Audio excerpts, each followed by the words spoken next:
साथियों नमस्कार, मैं हूं मोहम्मद हनीफ और आप देख रहे हैं नवोदय प्लस टाइम्स।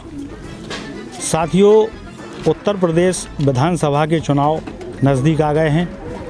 फरवरी के महीने में मतदान होना है और तमाम पार्टियों के प्रत्याशियों ने जिनकी घोषणा पार्टियों ने कर दी है वे, और जिनकी घोषणा होना है वे प्रत्याशी अपने अपने स्तर पर ज़मीनी तौर पर अपने अपने प्रचार प्रसार शुरू कर दिया है। आज हम बैठे हैं बबीना विधानसभा के नहौरा क्षेत्र के महेशगढ़ गांव में, जहां बहुजन समाज पार्टी के अधिकृत प्रत्याशी दशरथ राजपूत उर्फ नन्ना यहां अपना चुनावी कन्वेंसिंग लोगों से कर रहे हैं, लोगों से अपने पक्ष में मतदान की अपील कर रहे हैं। वे हमारे साथ मौजूद हैं। तो नन्ना जी, सबसे पहला सवाल मैं आपसे ये पूछना चाहूँगा कि बहुजन समाज पार्टी ने जो विश्वास आप पर जताया है, इस विश्वास की कसौटी पर आप किस तरीके से खरा उतरने का प्रयास करेंगे और किस प्रकार आपके कार्यकर्ताओं का सहयोग आपको मिल रहा है? धन्यवाद पत्रकार महोदय। माननीय बहन जी ने जो मुझ पर विश्वास जताया है, 1996 से मैं पार्टी का कार्यकर्ता रहा हूँ और उस दौरान मैंने जो है कई पदों पर रहकर काम किया है पार्टी का, जिसमें हमने 2012 में हमारी समाज से कृष्णपाल सिंह राजपूत जो बबीना विधानसभा से प्रत्याशी बनाए गए थे, हमने और बहुजन समाज पार्टी के कार्यकर्ता ने एवं मेरी समाज के लोगों ने साथ दे करके उनको उस विधायक बनाया था। उन्होंने विधायक रहते हुए 5 साल तक उन्होंने कार्यकाल किया। उसका दोबारा उनको फिर प्रत्याशी को घोषित किया गया। तो उस पीरियड में उनसे जो भी त्रुटि हुई हो या जो भी नीति रही हो, बाद में 2017 में वो चुनाव हार गए। तीसरी बार बहन जी ने लोधी समाज के ऊपर फिर विश्वास जताया है 2022 में। 2022 में विश्वास उनकी नीतियों पर चल कर के उनके टाइम की जो पुरानी योजनाएं थीं, उन योजनाओं को हम विश्वास में लेकर के उन योजनाओं पर जो उन्होंने काम किया है और धरातल पर जो उन्होंने काम किया है, पब्लिक के साथ जो काम किया है बहन जी ने, उसी काम को लेकर के हम उनके आदमी लोगों के साथ में अपनी विश्वास करते हैं। जैसा कि आपने कहा कि कृष्णपाल राजपूत 2012 के चुनाव में बबीना से विधायक बने थे बीएसपी के टिकट पर जी, और 2017 के चुनाव में दोबारा से पार्टी ने उन पर विश्वास जताया था और उनको विधायक का टिकट दिया था और वो फिर से सीट नहीं निकाल पाए। चूँकि भारतीय जनता पार्टी की लहर थी तो पूरे प्रदेश में सबसे ज़्यादा सीटें भारतीय जनता पार्टी की 2017 में आई थीं। तो ये लहर का एक असर था जिससे कि वो सीट नहीं निकाल पाए। अब चूँकि आप भी राजपूत समाज से हैं और वो भी राजपूत समाज से हैं, और उन्होंने जब उनको पार्टी से निष्कासित कर दिया गया बीएसपी से, तो उन्होंने अभी भारतीय जनता पार्टी ज्वाइन कर ली है।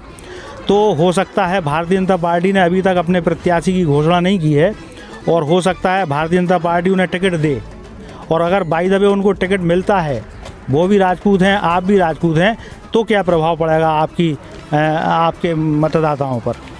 देखिए, हमारी समाज के मतदाताओं पर कोई प्रभाव पड़ने वाला नहीं है उनके आने से भी, क्योंकि हमारा मतदाता पहले आज जिसको टिकट हुआ है उसके साथ लगा हुआ है और पूर्ण बहुमत से वो हमें जिताएंगे। हमारा मतदाता, हमारी समाज के लोग, एक एक व्यक्ति हमारे साथ है।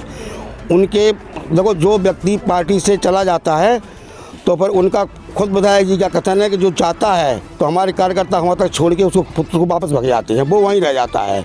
तो 2-4 लोग गए भी हैं तो वो भी आ जाएंगे, और ना भी आएँ तो चूँकि वो विरोधी दल है हमसे उससे कोई लेना देना नहीं है, ना ही हमको फर्क पड़ता है उससे हमारा। जैसा बहुजन समाज पार्टी ने पूर्व विधायक कृष्णपाल राजपूत के साथ किया है, ऐसा भविष्य में आपके साथ भी कर सकती है? देखिए, अगर हमारी नीति पार्टी के खिलाफ हम कार्य करेंगे, पार्टी के लोगों के खिलाफ हम जाएंगे या उनके अनुशासन में हम कार्य नहीं करेंगे तो हमारे साथ कोई बुराई की बात नहीं, क्योंकि हमारी गलती है वो। अगर उनके हमारे साथ भी हो जाता है तो हम लेकर रहेंगे, हम पार्टी में, हम पार्टी नहीं छोड़ेंगे। जैसा कि बहुजन समाज पार्टी ने आप पे विश्वास जताते हुए आपको अपना टिकट का यहाँ का उम्मीदवार बनाया है जी, तो बबीना विधानसभा के लोगों के लिए चुनाव जीतने के बाद आपकी क्या प्राथमिकताएं रहेंगी?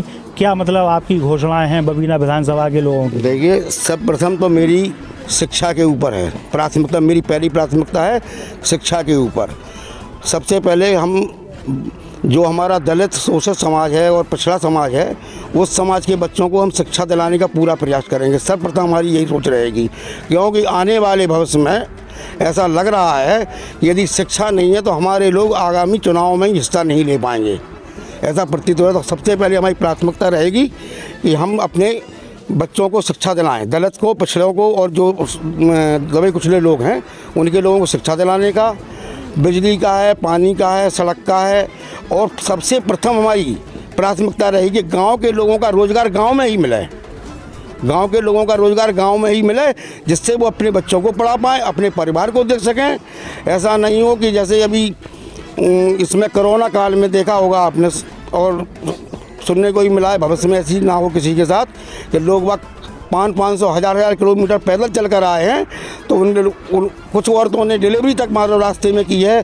कुछ के परिवार बिछड़ गए, किसी के बाप बिछड़ गए, किसी का बेटा बिछड़ गया, किसी की माँ बिछड़ गई, ऐसा, और इन्होंने कोई व्यवस्था नहीं कर पाई, पार्टी वालों ने, विरोध पार्टी वालों ने, भाजपा वालों ने। वर्तमान में यदि देखा जाए तो उत्तर प्रदेश और केंद्र की सरकार द्वारा लगातार महंगाई बढ़ाई जा रही है, लगातार जो है बेरोजगारी बढ़ाई जा रही है, और लगातार महिलाओं के साथ हिंसा के मामले भी बढ़ रहे हैं। जी। अगर आपकी सरकार बनती है तो बहन जी क्या करेंगी? ये तो 2007 का परिणाम आपके सामने है, समझ के नहीं क्या बात है इसमें।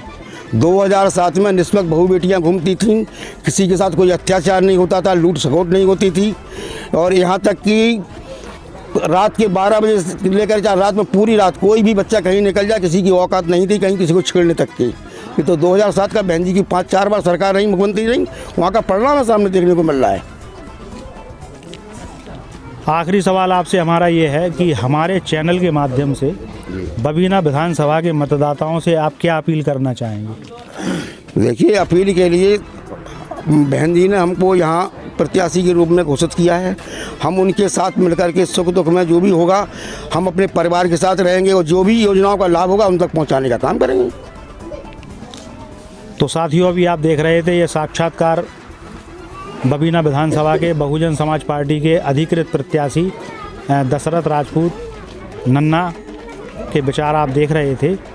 तो उनका कहना है कि अगर बबीना विधानसभा की जनता इन्हें अपने विधायक के रूप में चुनती है तो आने वाले समय में ये बबीना में मौजूद मूलभूत समस्याओं को दूर करेंगे, जैसे शिक्षा की समस्या, पानी की समस्या, बिजली की समस्या और सड़क की समस्या।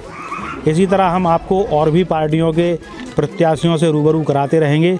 तो आप बने रहिए हमारे चैनल नवोदय प्लस टाइम्स पर, और अगर अभी तक आपने हमारे चैनल को सब्सक्राइब नहीं किया है तो कृपया आप कर दें, और ताज़ा तरीन वीडियो के नोटिफिकेशन के लिए बेल आइकॉन पर ज़रूर क्लिक कर दें। नवोदय प्लस टाइम्स के लिए बबीना से प्रधान संपादक मोहम्मद हनीफ के साथ उप संपादक शाहिद खान और कैमरामैन विजय वर्मा की रिपोर्ट।